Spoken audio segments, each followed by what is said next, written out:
And we have our superintendent of schools, Adam Fine. We have our chief of police, Jeff Erickson.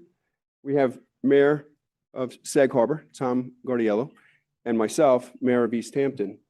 But I also I'm the president of the East End Mayors Association. So I represent the 10 villages that are in our 5 East End towns. And I can tell you that they are all on the same page as what I'm going to deliver to you tonight. I can also tell you I had personal conversation with Supervisor Burke Gonzalez, and she also issued a statement, and we're all on the same page. I also had a conversation with the supervisor of Southampton Town, Maria Moore, and she as well is on the same page as everybody. And I know Southold and I know Riverhead are too. So the 5 East End towns and the 10 villages, what I'm going to tell you tonight is true for them as well. So we're here tonight because there has been so much fear in our community that's been developed by the new policies of the federal government. So we're here tonight, and the most important message I want to get out to everybody is that the local police are not immigration police. So, and it's very important that we get the message out to everyone that you need to trust the local police. You need to report crimes to the local police. You need to feel very comfortable that if you're getting pulled over by a local police officer, they are not interested in your immigration status. All right, so I'm going to let each person here speak, and then I'm going to open it up for questions. So what I'm hoping is that when everybody finishes, there'll be a lot less questions, and you'll have more information and more answers. I'd like to introduce Sandra Melendez, trustee Sandra Melendez from East Hampton Village. And could you announce, she's also a local immigration attorney, so she's very familiar with what is going on within our community. So could you just announce who is here as far as the press? Okay, so for the press, we have News 12, LTV, East Hampton Star, East Hampton Press, and La Prensa Local for the Spanish speaking. Thank you. So we are live with LTV, and we are being recorded by News 12. East Hampton Star is here, and so is the East Hampton Press, and I'm sure they'll have questions once we finish our informational. And that's what this is, an informational session. I want everybody to have the information. We don't want chaos in our community. We want people to be calm, just like they have been over the last 4 years, and even prior to that. The policy of local police has not changed at all. So, but I'm going to let the chief talk about that when we get into it. But right now, I'd like to bring up the mayor of Sag Harbor. Thank you, Jerry. I just want to echo what Jerry said. You know, our local law enforcement is all on the same policy. We're all on the same principles. You know, public safety is our main concern. We want everybody in the public to feel safe regardless of what your immigration status is. We're not immigration. That's not what we do. We're here to protect and serve the community. If there's an issue that arises, if somebody doesn't feel safe, or if a crime is committed, regardless, if you're in our community, you should feel comfortable calling the police, the local police enforcement, to deal with that matter. So I just want to say that we're all on the same page. Just as Jerry said, all our police departments have the same policy. It's public information. You know, go to the website, you can see it. So, but the main part of that policy is that we are not immigration. We are local law enforcement. So I just want to make that clear. You should feel safe and comfortable calling us if need be. So I'll just leave it at that. Thank you, Mayor. Superintendent of Schools, Adam Fine. Thanks, Jerry. So obviously, you know, questions regarding law enforcement had come across our desk, but also the anxiety in our own community. So I felt it appropriate to read a statement that I sent out to parents on January 23rd. I think this sums up the school, and we are governed by state ed department. I'll get into details. I'm sure people have questions about that. If we as educators are doing our jobs right, we've created an environment in our buildings where our students feel safe. Safe to learn, safe to try new things, and safe to explore. I will put our teaching support staff up against any other district staff for our ability to make each student in our district feel that our schools are safe places. We get that safety from our diversity. We get that safety from our diversity, our shared and individual experiences, and our commitment to many supports our students have here, from academic enrichment to the multitude of mental health resources we possess. There's a lot of uncertainty and anxiety streaming through our community. We continue to monitor this fluid situation and will continue to follow the guidelines and directives from the New York State Education Department. We live in rapidly changing times, and we as adults sometimes forget that children can be stressed by current events, which may evoke unfamiliar and unusual ideas that lack context in their developing minds. Even teenagers, who often profess to know everything, may find the state of the world of 2025 to be perplexing. Please continue to reassure your children that they are not alone in this world. If your child needs support or assistance, please do not hesitate to reach out. Your child's health, safety is our #1 concern. Our principals, teachers, psychologists, social workers, guidance counselors are standing ready to help any student who needs grounding when the world around them may seem to be spinning out of control. We, as educators, will take our cues from the students to endure that they are getting the education and support they need. As always, we will continue to put our students first in everything we do.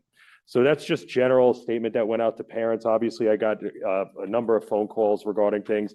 There's a number of processes that we must follow if agents show up in our building.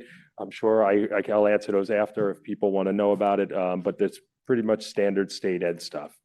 Thank you. Thank you. Chief?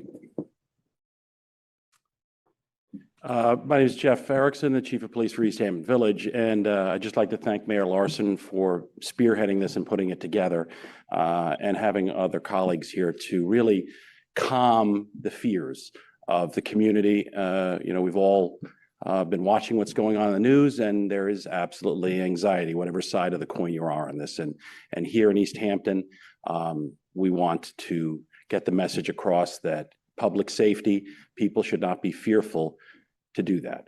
I had a Teams meeting last week with all the 10 chiefs, the 5 villages and the 5 towns to discuss this particular topic.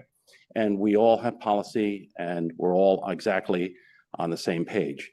We are not the ICE police. We don't have the authority to deal with immigration law. We do, though, if it's a criminal warrant and they're in the process of, if they're an arrest and it's a criminal warrant, pop with their fingerprints, then we're going to hold them. But if it's an ICE detainer or administrative, we don't have the authority, and they will be released after we're done with processing.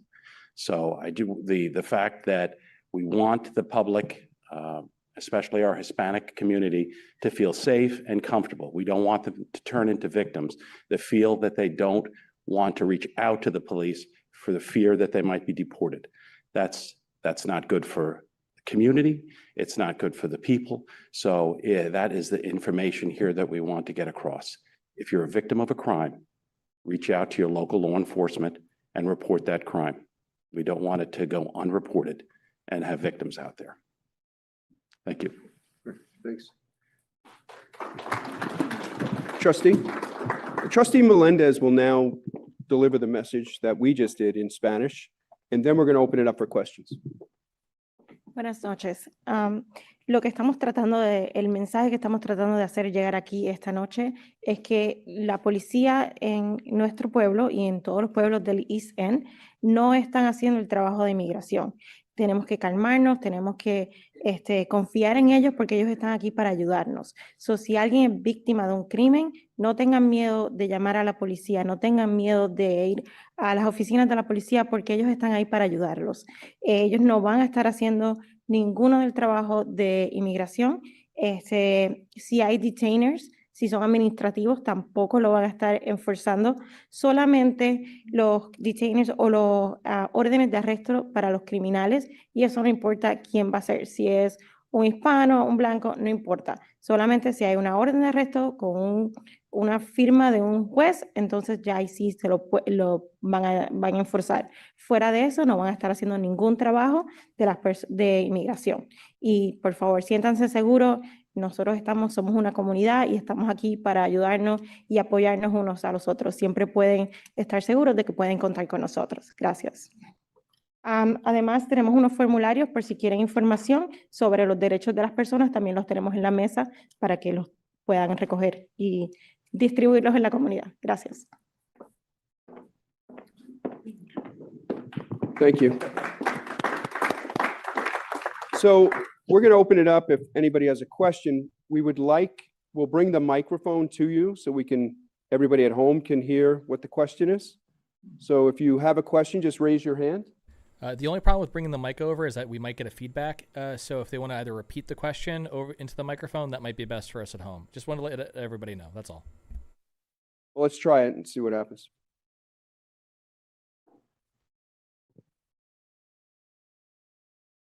I don't really need that, I don't think. Jerry, thank you for doing this. It's working. Could you? I have a loud voice. This is really for Sandra, I think.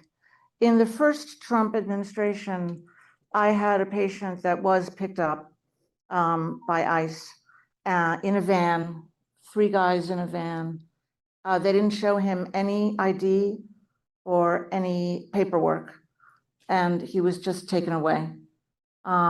He did have a minor criminal driving offense 10 years prior, so I understand there was a criminal offense in his history.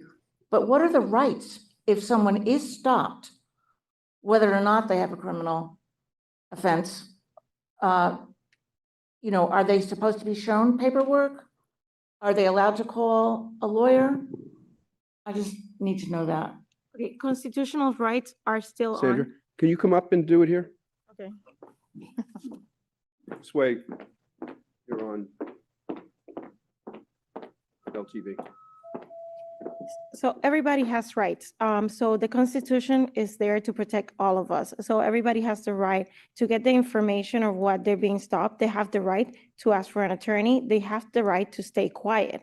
Of course, immigration, they have their ways, and sometimes these rights are not taken care of. So what we tell people, you can record what's happening, don't resist, and just let them know that you want your right to an attorney. But yes, the rights exist and they are there for a reason. Yeah, you're supposed to ask for the name and the badge of the person that's doing the arrest. And we have some pamphlets that will explain the rights for everybody. So it's good that maybe if you know someone, bring the documents. They're in Spanish and English. Okay. Anyone else? She's going to bring the mic to you. Hi, my name is Joanna Sanchez. I just have 2 questions. One is for the school district, and the second one will be for the police, I guess. So for the school, hello, Mr. Fine. Hi. I'm just curious, your statement, as you said, was a standard statement. My question is, what happens or what are the policies if ICE goes onto school property seeking to look for a parent or a child? What will the school do, if anything? So they have to show, for us, so follow up the other question. So for us, to let them near, first of all, in the building, they need to have obviously their badge identification. They have to have a signed judicial warrant. We would then process the judicial warrant with our attorney before they're ever even near a child. We would simultaneously alerting the child's parents at that same time. Same goes for our properties. You know, so if they're on our property, our security is going to approach them. They're going to say, you know, where's the warrant? What? Otherwise, they're going to be removed from the property. Where, to be honest, I feel from a security standpoint, as in our schools, I feel we're fine. We're very secure procedurally.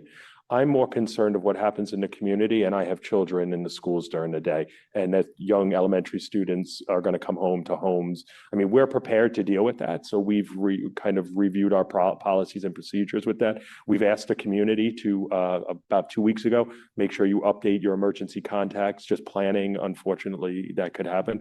But for us, it's a judicial warrant that gets vetted by our attorneys.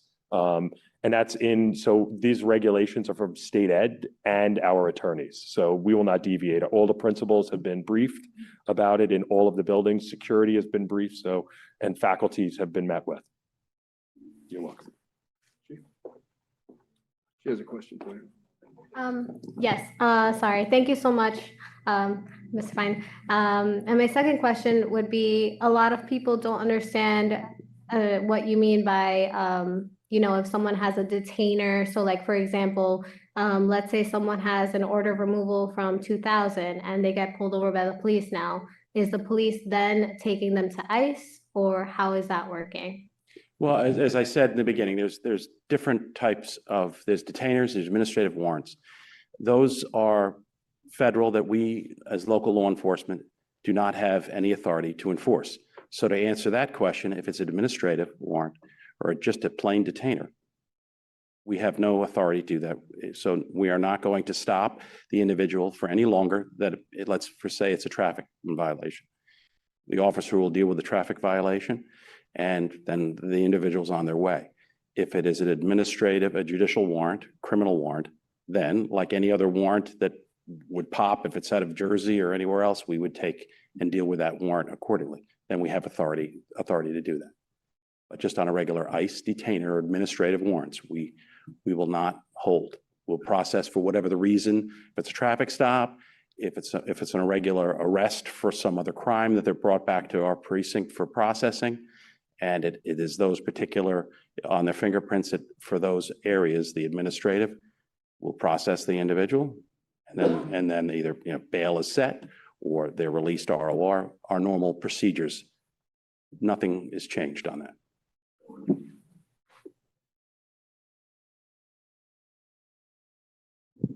Question up in the front, Lorraine? Hi, how are you? Yes, I have a quick question for the chief.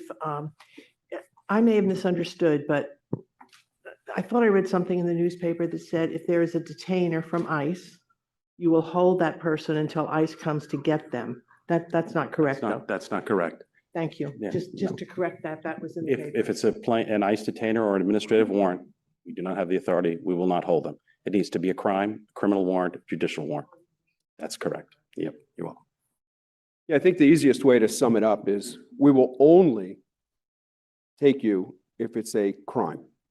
I mean, forget about everything else. It gets too confusing, but the only time local police will take anyone into custody is if it is a warrant for a crime.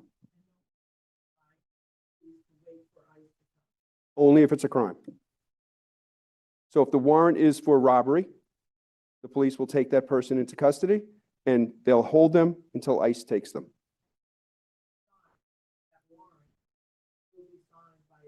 Correct. A judicial warrant, yes. Yeah, but only for crime. I'm just trying to make it easier to understand, because you start getting into the weeds with this stuff, it gets a little complicated.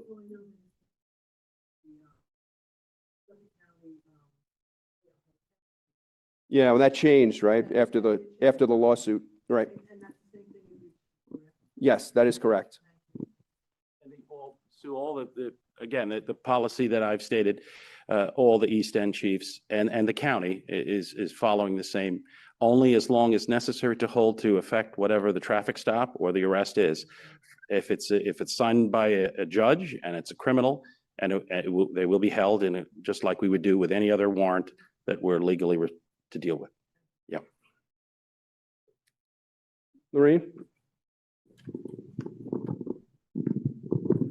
Hi, first of all, thanks very much for this informational meeting and for clarifying your policies. My question is really about policies in the schools and also in the municipalities. It has to do with personal information and divulging it to federal authorities or to ICE. Are there policies in place to assure confidentiality there? And if so, can they be made public? Thank you. Chief? I believe you're asking about federal policies. I'm not going to comment on. I don't know what federal. I'm not going to comment on federal policies. Do I misunderstood your question? This really wasn't directed to police. It's more towards the schools and also to the municipalities that may have personal information that might be requested somewhere along the way by immigration. Okay, or federal authorities. you want to speak on this? Yeah, we have the board has policies regarding release of information, student directory information, and what's in student directory information. Our directory information is bare minimum stuff. They can't get it through even FERPA, through FOILs or anything like that. So it's completely protected and we won't release it to them.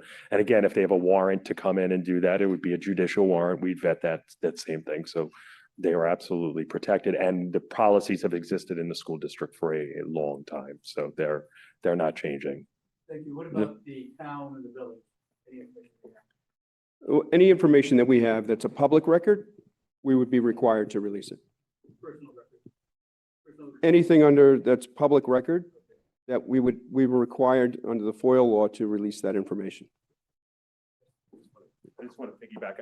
I wanted to make this clear, and I think we all know this.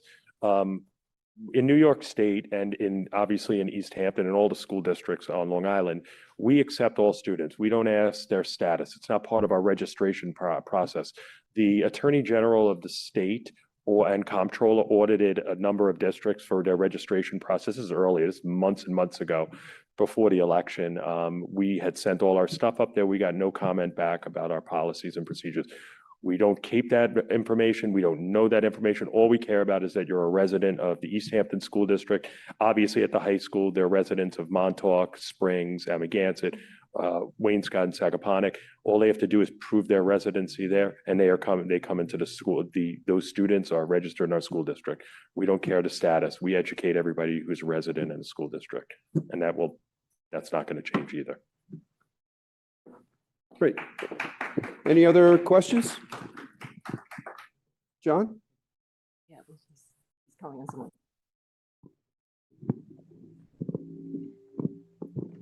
Hello. Thank you. This is a question not about the police, but I think that there may be some folks in the community who would be afraid to call the ambulance service. Is that a problem, or is that an issue that people should be cognizant of, that they can call and know that none of their status will be examined or anything like that? Well, that's the reason for this meeting, not only ambulance, but police. And certainly the ambulance, fire. I mean, no one's reporting anyone's status, whether it's police, fire, or ambulance. So, and that's really what this is all about. We want to make sure that our residents feel safe and they're willing to report things to the police department, and not fearing that coming to the police will then end up in some sort of detention or deportation. That is not our job, and we're not interested in doing that. These are people who are in our neighbors, they're our friends, and I think it's really important to get this information to the Hispanic community so that they will feel more relaxed and know that, you know, if you, like I was said when we started this, if you're going to get pulled over by a police car, you don't have the fear, you know, should I run? Should I stop? We don't want to cause chaos. So we just need to stay calm, and we need to get the correct information out to the people that are affected. So you can all help us with that. In the back, we have a question. So understanding that the local officials aren't the ones doing the immigration arrests. So you've been very clear about that. Thank you. Have you seen or observed increased activity by the federal officers who are doing immigration arrests? And are you getting more requests for cooperation or information from those officials? I'm going to pass that on to the chief. We haven't had any requests, this agency, I'm speaking for East Hampton Village. I've had no requests from our federal counterparts. We have not had any ICE detainers, administrative or criminal. So we have not gone down that road yet. But as we're having this meeting, we all could assume that they will be coming, and this is how we're going to deal with it. But at this point, I have not had any in East Hampton Village. All right, I think if there's one more in the back. Thank you for doing this, Jerry. This question would be just for Sandra. As a business owner, I have a quick question. If immigration comes and knock my door in the office, what would be my procedure to go following this? I have case. a pamphlet for you. You got a pamphlet. Yes, you have rights. So just let's, there's a list of rights that you have.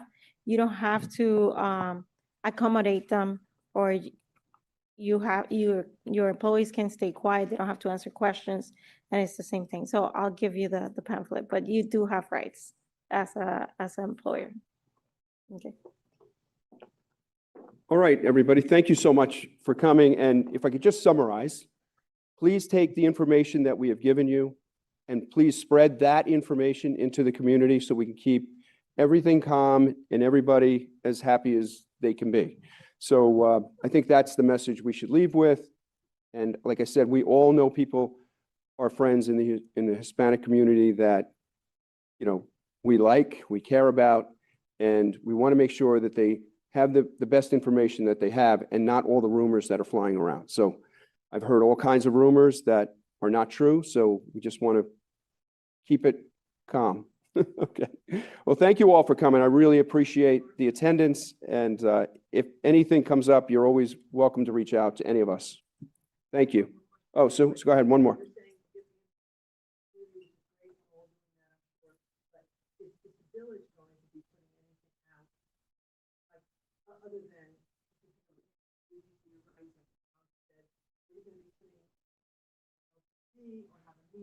Yeah, this meeting is live on LTV right now. It'll be replayed. It's on News 12 and it's on the, correct. And that's a Spanish newspaper, and that'll be going out into the Spanish or Hispanic community. So that we're trying everything we can. And I think it's important that we reach the people that are most affected by this. So thank you all.